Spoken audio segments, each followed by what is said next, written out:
Pengganti Presiden B.J. Habibie adalah Abdurrahman Wahid, atau yang lebih dikenal dengan nama Gus Dur.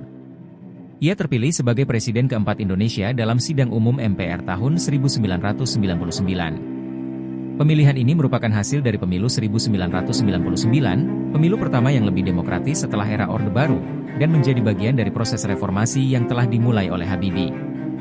Gus Dur, yang sebelumnya dikenal sebagai tokoh Nahdlatul Ulama, NU, dan aktivis yang memperjuangkan pluralisme, membawa warna baru dalam kepemimpinan Indonesia. Bersama Megawati Soekarno Putri sebagai wakil presiden, Gus Dur memulai berbagai kebijakan yang menekankan pada pluralisme, hak asasi manusia, dan pemberdayaan masyarakat. Ketika Gus Dur, atau Abdurrahman Wahid, menjabat sebagai Presiden Indonesia pada 20 Oktober 1999, ia membawa serangkaian kebijakan yang berfokus pada pluralisme, demokrasi, dan penegakan hak asasi manusia. Meskipun masa kepemimpinannya singkat, hanya sekitar 21 bulan, Gus Dur dikenal sebagai sosok presiden yang mengambil langkah-langkah yang berbeda dan seringkali kontroversial dalam mengatasi masalah negara. Berikut adalah beberapa kebijakan dan pencapaian Gus Dur selama memimpin Indonesia. 1. Menghapuskan diskriminasi dan mendorong toleransi antar umat beragama. Gus Dur terkenal dengan visi pluralismenya. Salah satu langkah yang ia ambil adalah menghapus larangan yang berlaku pada kepercayaan tertentu, terutama bagi umat Konghucu.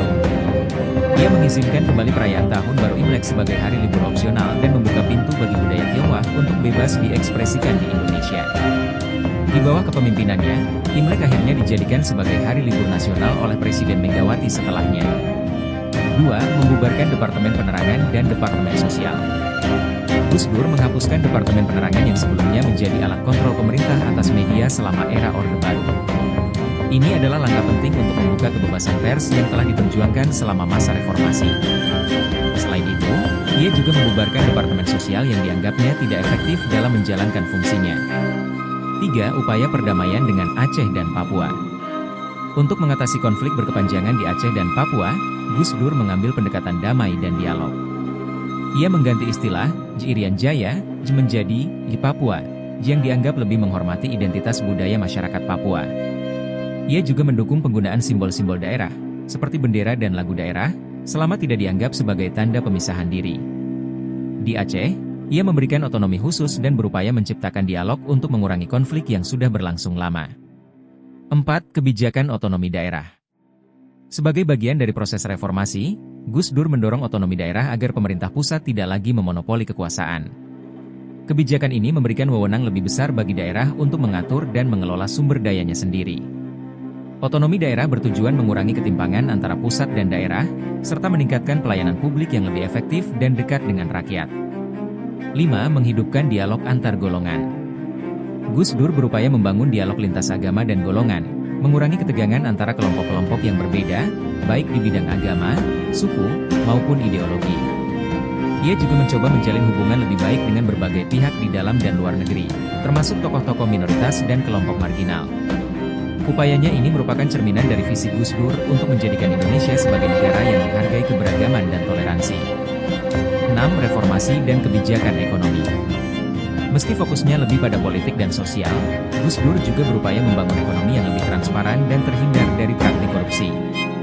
Ia mengupayakan kerjasama dengan Bank Dunia dan IMF, serta meninjau beberapa program ekonomi untuk memastikan bahwa aliran dana tersebut tepat sasaran dan mengurangi kemiskinan. Sayangnya, kebijakan ekonomi Gus Dur kadang kurang mendapat dukungan dan menuai kritik karena dianggap kurang efektif. 7. Kebijakan anti-korupsi. Gus Dur menekankan pemberantasan korupsi, kolusi, dan nepotisme yang merajalela di era sebelumnya. Ia mendirikan Komisi Pemeriksa Kekayaan Penyelenggara Negara, KPKPN, sebagai langkah awal untuk memeriksa kekayaan para pejabat negara, meskipun belum seefektif Komisi Pemberantasan Korupsi, KPK, yang didirikan setelah masa jabatannya. Gus Dur juga memecat beberapa pejabat tinggi yang terindikasi melakukan praktik korupsi, walaupun langkahnya ini seringkali mendapat perlawanan dari elit politik. 8. Kontroversi dan impeachment. Kepemimpinan Gus Dur memang penuh dengan kebijakan yang tidak biasa, namun di tengah berbagai perubahan ini, ia juga menghadapi banyak tekanan dan kritik. Beberapa kebijakannya dianggap terlalu kontroversial, dan konflik politik mulai memanas antara eksekutif dan legislatif. Pada tahun 2001, setelah beberapa kali peringatan dari DPR dan MPR, ia menghadapi sidang istimewa MPR yang akhirnya mencabut mandatnya sebagai presiden. Posisi presiden kemudian dipegang oleh Wakil Presiden Megawati Soekarno Putri. Warisan Gus Dur.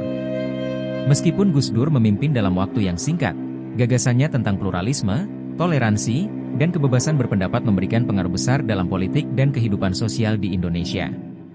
Ia membuka ruang bagi dialog antar golongan, menghargai hak-hak minoritas, dan memperkuat dasar demokrasi yang menghargai keberagaman. Gus Dur dikenang sebagai sosok yang berani menegakkan prinsip-prinsipnya, meskipun langkah-langkahnya kadang dianggap melawan arus. Selama kepemimpinan Abdurrahman Wahid, atau yang lebih dikenal sebagai Gus Dur, dari 20 Oktober 1999 hingga 23 Juli 2001, terdapat beberapa peristiwa besar yang menciptakan dampak signifikan bagi Indonesia. Berikut adalah beberapa peristiwa penting tersebut. 1. Referendum Timor Timur, 1999. Salah satu keputusan besar yang terjadi sebelum Gus Dur dilantik adalah pelaksanaan referendum di Timor Timur pada 30 Agustus 1999. Meskipun ini merupakan warisan dari kepemimpinan B.J. Habibie, Gus Dur berkomitmen untuk mendukung hasil referendum yang mengizinkan rakyat Timor Timur memilih kemerdekaan. Hasilnya, lebih dari 78% suara mendukung merdeka dari Indonesia. Proses ini mengakibatkan kerusuhan dan kekerasan di Timor Timur, namun akhirnya Timor Timur meraih kemerdekaan pada 20 Mei 2002. 2. Pembubaran Departemen Penerangan, 2000. Gus Dur membubarkan Departemen Penerangan yang selama ini menjadi alat kontrol pemerintah atas media dan informasi. Ini adalah langkah signifikan dalam membuka ruang bagi kebebasan pers di Indonesia, memberikan kesempatan bagi media untuk beroperasi tanpa sensor. Langkah ini menjadi tonggak penting bagi pengembangan demokrasi di Indonesia setelah era Orde Baru. 3. Pemberian otonomi khusus untuk Aceh dan Papua. Gus Dur memberikan otonomi khusus bagi Aceh dan Papua, berusaha untuk meredakan ketegangan dan konflik di kedua daerah tersebut. Ia berkomitmen untuk menghormati budaya dan hak masyarakat lokal, serta mengurangi intervensi militer. Gus Dur juga mengganti istilah Irian Jaya menjadi di Papua, yang dianggap lebih menghormati identitas masyarakat Papua. 4. Krisis politik dan sidang istimewa MPR, 2001. Selama kepemimpinan Gus Dur, ketegangan politik antara eksekutif dan legislatif semakin meningkat. Kebijakan-kebijakannya seringkali dianggap kontroversial dan tidak efektif, yang menyebabkan munculnya ketidakpuasan di kalangan anggota DPR dan MPR. Akhirnya, pada 23 Juli 2001, MPR mengadakan sidang istimewa untuk memeriksa kepemimpinan Gus Dur. Ia dihadapkan pada berbagai tuduhan, termasuk penyalahgunaan kekuasaan, dan MPR akhirnya mencopotnya dari jabatannya. 5. Kasus Bulog dan skandal korupsi. Selama masa pemerintahannya, Gus Dur terlibat dalam beberapa kasus yang berkaitan dengan korupsi, termasuk skandal Bulog. Ia dituduh terlibat dalam penggelapan dana Bulog, yang menyebabkan tekanan politik terhadapnya. Meski tidak ada bukti yang kuat, situasi ini semakin memperburuk posisinya dan menambah ketegangan di dalam pemerintahan. 6. Pengakuan terhadap hak-hak minoritas. Gus Dur secara aktif mendorong pengakuan dan perlindungan terhadap hak-hak kelompok minoritas. Salah satu langkahnya adalah mendukung kebijakan yang memungkinkan kelompok-kelompok yang sebelumnya terpinggirkan untuk memiliki suara dalam pemerintahan.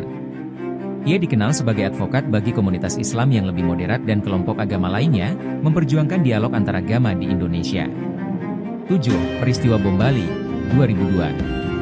Meskipun peristiwa ini terjadi setelah masa kepemimpinannya, pemahaman terhadap dampak terorisme di Indonesia dimulai pada masa Gus Dur. Dia berusaha menangani berbagai ancaman yang muncul pasca reformasi, termasuk potensi radikalisasi. Pemikirannya tentang pentingnya toleransi dan pluralisme menjadi lebih relevan seiring meningkatnya ancaman terorisme yang dihadapi Indonesia. Masa kepemimpinan Gus Dur penuh dengan tantangan dan kontroversi, tetapi juga menjadi momen penting dalam perjalanan menuju demokrasi dan pluralisme di Indonesia. Ia berusaha untuk membangun dialog antar golongan dan mendorong otonomi daerah, meskipun harus berhadapan dengan ketegangan politik yang mengancam stabilitas pemerintahannya. Peristiwa-peristiwa besar selama kepemimpinannya menjadi bagian penting dari sejarah politik Indonesia pasca Orde Baru. Pengganti Presiden B.J. Habibie adalah Abdurrahman Wahid, atau yang lebih dikenal dengan nama Gus Dur. Ia terpilih sebagai Presiden keempat Indonesia dalam sidang umum MPR tahun 1999. Pemilihan ini merupakan hasil dari pemilu 1999, pemilu pertama yang lebih demokratis setelah era Orde Baru, dan menjadi bagian dari proses reformasi yang telah dimulai oleh Habibie. Gus Dur, yang sebelumnya dikenal sebagai tokoh Nahdlatul Ulama, NU, dan aktivis yang memperjuangkan pluralisme, membawa warna baru dalam kepemimpinan Indonesia. Bersama Megawati Soekarno Putri sebagai Wakil Presiden, Gus Dur memulai berbagai kebijakan yang menekankan pada pluralisme, hak asasi manusia, dan pemberdayaan masyarakat.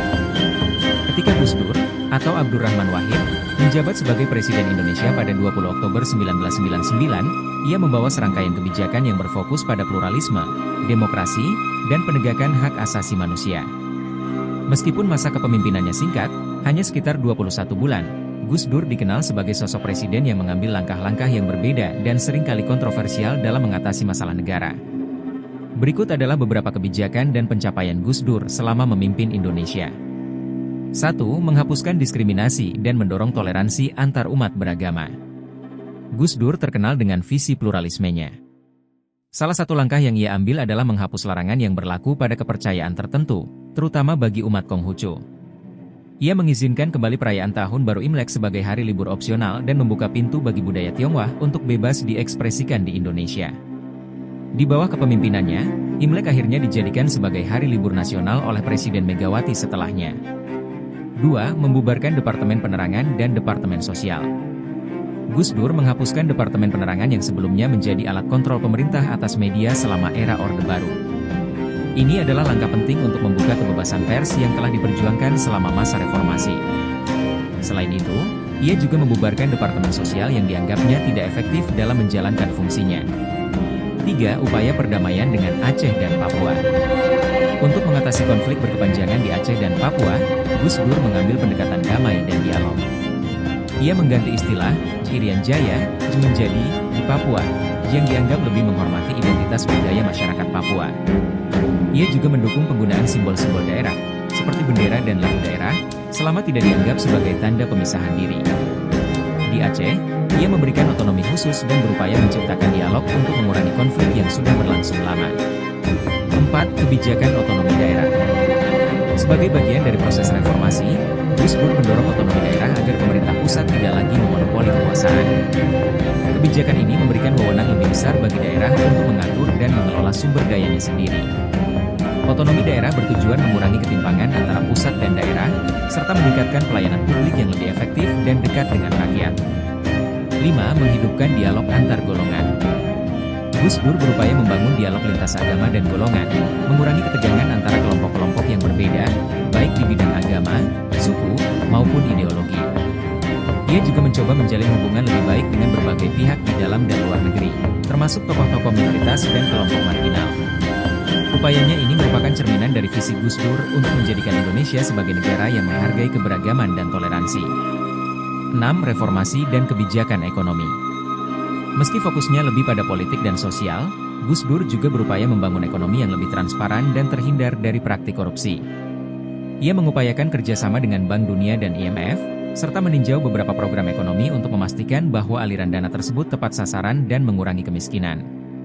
Sayangnya, kebijakan ekonomi Gus Dur kadang kurang mendapat dukungan dan menuai kritik karena dianggap kurang efektif. 7. Kebijakan anti korupsi. Gus Dur menekankan pemberantasan korupsi, kolusi, dan nepotisme yang merajalela di era sebelumnya. Ia mendirikan Komisi Pemeriksa Kekayaan Penyelenggara Negara, KPKPN, sebagai langkah awal untuk memeriksa kekayaan para pejabat negara, meskipun belum seefektif Komisi Pemberantasan Korupsi, KPK, yang didirikan setelah masa jabatannya. Gus Dur juga memecat beberapa pejabat tinggi yang terindikasi melakukan praktik korupsi, walaupun langkahnya ini seringkali mendapat perlawanan dari elit politik. 8. Kontroversi dan impeachment. Kepemimpinan Gus Dur memang penuh dengan kebijakan yang tidak biasa, namun di tengah berbagai perubahan ini, ia juga menghadapi banyak tekanan dan kritik. Beberapa kebijakannya dianggap terlalu kontroversial, dan konflik politik mulai memanas antara eksekutif dan legislatif. Pada tahun 2001, setelah beberapa kali peringatan dari DPR dan MPR, ia menghadapi sidang istimewa MPR yang akhirnya mencabut mandatnya sebagai presiden. Posisi presiden kemudian dipegang oleh Wakil Presiden Megawati Soekarno Putri. Warisan Gus Dur. Meskipun Gus Dur memimpin dalam waktu yang singkat, gagasannya tentang pluralisme, toleransi, dan kebebasan berpendapat memberikan pengaruh besar dalam politik dan kehidupan sosial di Indonesia. Ia membuka ruang bagi dialog antar golongan, menghargai hak-hak minoritas, dan memperkuat dasar demokrasi yang menghargai keberagaman. Gus Dur dikenang sebagai sosok yang berani menegakkan prinsip-prinsipnya, meskipun langkah-langkahnya kadang dianggap melawan arus. Selama kepemimpinan Abdurrahman Wahid, atau yang lebih dikenal sebagai Gus Dur, dari 20 Oktober 1999 hingga 23 Juli 2001, terdapat beberapa peristiwa besar yang menciptakan dampak signifikan bagi Indonesia. Berikut adalah beberapa peristiwa penting tersebut. 1. Referendum Timor Timur, 1999. Salah satu keputusan besar yang terjadi sebelum Gus Dur dilantik adalah pelaksanaan referendum di Timor Timur pada 30 Agustus 1999. Meskipun ini merupakan warisan dari kepemimpinan B.J. Habibie, Gus Dur berkomitmen untuk mendukung hasil referendum yang mengizinkan rakyat Timor Timur memilih kemerdekaan. Hasilnya, lebih dari 78% suara mendukung merdeka dari Indonesia. Proses ini mengakibatkan kerusuhan dan kekerasan di Timor Timur, namun akhirnya Timor Timur meraih kemerdekaan pada 20 Mei 2002. 2. Pembubaran Departemen Penerangan, 2000.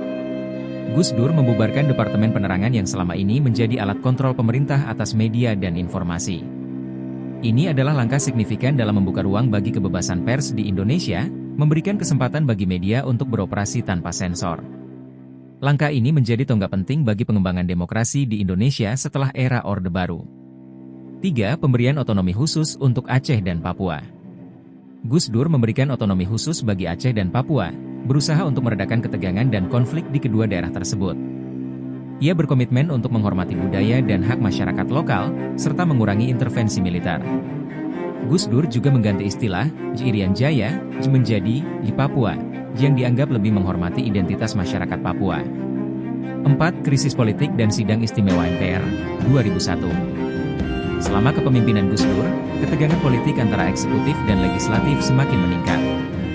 Kebijakan-kebijakannya seringkali dianggap kontroversial dan tidak efektif, yang menyebabkan munculnya ketidakpuasan di kalangan anggota DPR dan MPR. Akhirnya, pada 23 Juli 2001, MPR mengadakan sidang istimewa untuk memeriksa kepemimpinan Gus Dur. Ia dihadapkan pada berbagai tuduhan, termasuk penyalahgunaan kekuasaan, dan MPR akhirnya mencopotnya dari jabatannya. 5. Kasus Bulog dan skandal korupsi.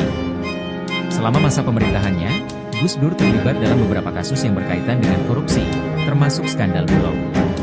Ia dituduh terlibat dalam penggelapan dana Bulog, yang menyebabkan tekanan politik terhadapnya. Meski tidak ada bukti yang kuat, situasi ini semakin memperburuk posisinya dan menambah ketegangan di dalam pemerintahan. 6. Pengakuan terhadap hak-hak minoritas. Gus Dur secara aktif mendorong pengakuan dan perlindungan terhadap hak-hak kelompok minoritas. Salah satu langkahnya adalah mendukung kebijakan yang memungkinkan kelompok-kelompok yang sebelumnya terpinggirkan untuk memiliki suara dalam pemerintahan. Ia dikenal sebagai advokat bagi komunitas Islam yang lebih moderat dan kelompok agama lainnya, memperjuangkan dialog antar agama di Indonesia. 7. Peristiwa Bom Bali, 2002. Meskipun peristiwa ini terjadi setelah masa kepemimpinannya, pemahaman terhadap dampak terorisme di Indonesia dimulai pada masa Gus Dur. Dia berusaha menangani berbagai ancaman yang muncul pasca reformasi, termasuk potensi radikalisasi. Pemikirannya tentang pentingnya toleransi dan pluralisme menjadi lebih relevan seiring meningkatnya ancaman terorisme yang dihadapi Indonesia. Masa kepemimpinan Gus Dur penuh dengan tantangan dan kontroversi, tetapi juga menjadi momen penting dalam perjalanan menuju demokrasi dan pluralisme di Indonesia.